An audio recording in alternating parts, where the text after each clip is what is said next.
Di video ini kita akan bikin yang awalnya sketsa seperti ini menjadi gambar vektor seperti ini di Affinity Designer iPad.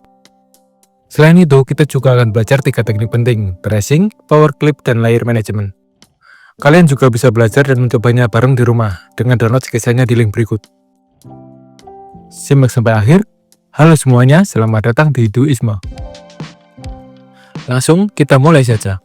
Membuat dokumen baru. Aku menggunakan ukuran 1080 x 1350 pixel dengan 300 dpi. Ukuran ini cocok banget untuk postingan Instagram karena bentuknya potret dan lebih tinggi dari square biasa. Resolusi 300 dpi aku pilih agar hasilnya tajam. Jadi cocok juga kalau nanti mau dicetak. Kalau mau digunakan untuk microstop gimana?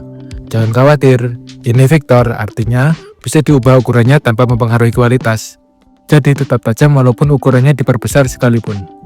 Jangan lupa aktifkan artboard. Ini penting, karena memungkinkan kita untuk bikin banyak project atau variasi dalam satu file. Jadi, lebih efisien saat revisi atau ekspor. Setelah dokumen baru sudah jadi, masukkan sketsa yang sudah kalian download tadi. Buka foto, lalu klik dan tahan gambar sketsa sampai filenya mengikuti jari. Lalu, buka Affinity Designer dan masukkan ke dalam artboard. Dengan Move Tool, sesuaikan ukurannya pas di tengah artboard. Kita kunci dulu sketsanya agar tidak bergerak saat di tracing nanti.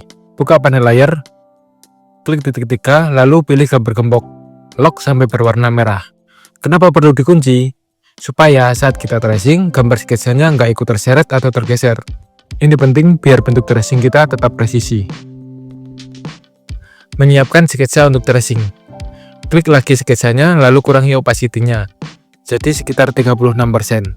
Ini supaya sketsa terlihat lebih transparan, sehingga garis vektor yang kita buat nanti kelihatan jelas di atasnya. Kita mulai untuk tracing. Gunakan shape rectangle untuk membuat bentuk besar bukunya. Kenapa nggak pakai pen tool? Karena dengan rectangle, bentuk buku akan lebih simetris dan presisi. Hilangkan warnanya dan sisakan lainnya saja. Di panel warna, geser ke atas bagian fill untuk menghilangkan warnanya. Lalu klik bagian warna stroke. Jadikan warna hitam. Perbesar ukuran lainnya di panel stroke jadi 3,5 poin. Gunanya agar lebih mudah untuk men-tracing bentuk lainnya dan tidak tertutupi oleh warna. Kalau kita lihat di bagian buku ada bagian yang melingkar. Di sini kita gunakan corner tool. Caranya, pilih dulu corner tool, lalu seleksi 2 titik yang ingin dibulatkan, lalu tarik ke dalam. Sekarang buat bagian binding bukunya dengan rectangle tool juga. Kalau nggak yakin garisnya sudah presisi atau sejajar, aktifkan magnet di kanan atas. Ini namanya snapping. Magnet ini bikin objek nempel otomatis. Kalau belum terasa efeknya, seleksi dulu objek lain lalu ulangi. Magnet snapping ini membantu banget biar garis kita tetap konsisten dan nggak meleset. Kita mulai tracing ke detail buku. Buat juga bando bukunya dengan rectangle. Kalau kita lihat, ini adalah efek snapping atau magnet yang kita sudah nyalakan tadi. Kita akan bahas soal magnet atau snapping ini lebih jauh di video lain ya. Kalau bukunya terasa terlalu lebar, kita rampingkan. Seleksi objek bando dan bukunya, lalu ubah proporsi agar lebih seimbang. Kenapa ini penting? Komposisi visual yang proporsional bikin desain lebih enak dilihat. Sekarang kurangi lens di binding buku untuk memberi efek kalau bandonya membungkus buku. Klik objek bando, lalu klik titik 3 di kiri atas, pilih convert to curve. Kenapa harus di convert? Karena bentuk shape tidak bisa diedit titiknya kalau belum berubah menjadi curve. Pakai node tool, klik titik yang ingin dipotong, lalu klik icon break di bagian atas. Gunakan lagi di titik bawah. Sekarang garis itu sudah terpisah dan bisa kita beri jarak. Tambahkan rectangle kecil di bagian atas untuk aksesoris seperti pembatas buku, lalu beberapa lipatan kertas di bagian dalam. Gunakan rectangle lagi agar bentuk tetap presisi.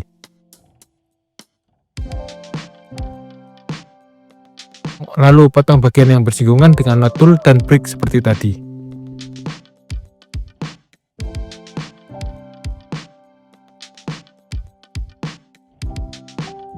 Tracing ballpoint. Sekarang kita bikin ballpoint di bagian kiri. Gunakan rectangle tool untuk bentuk dasar. Pakai corner tool lagi untuk bagian melingkar. Seleksi semua titik sudut, lalu tarik ke dalam.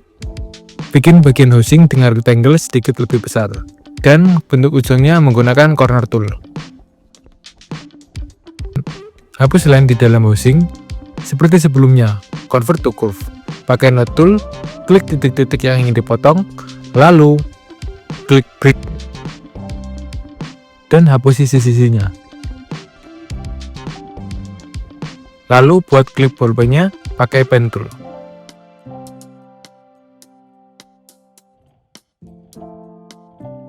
Mulai kita warnai yuk. Ambil warna yang tersedia di sketsa. Rapikan dulu layernya. Ini penting agar nanti saat revisi atau coloring ulang, kita lebih mudah mengakses objek tertentu. Buka panel layer, klik plus, lalu pilih vector layer. Seleksi semua layer lain, klik yang paling atas, lalu klik paling bawah sambil pakai dua jari agar semuanya terseleksi. Masukkan ke layer baru, beri nama line. Lalu duplicate layernya di layer bawah. Kita warnai.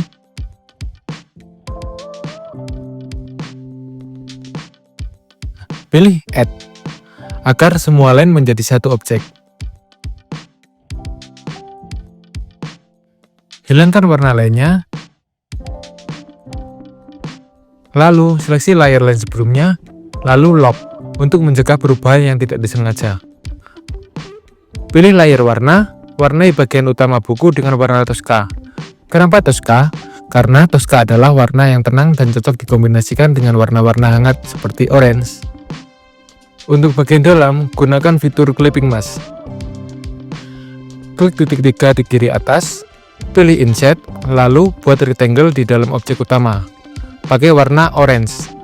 Kenapa clipping mask penting? Karena dia bisa membatasi warna hanya di dalam bentuk yang kita tentukan. Jadi hasilnya rapi dan tidak melebar keluar. Gunakan teknik yang sama untuk bagian pulpen, pembatas buku, dan kertas. Rapikan elemen yang belum rapi. Tambahkan teks note agar objek lebih komunikatif. Dan oh ya, bagian line di bando bisa diwarnai orange tua, biar ada kontras. Dan sudah jadi. Gimana kalian di sana? Udah jadi juga? Sampai bertemu di video berikutnya. Cia, stay level up.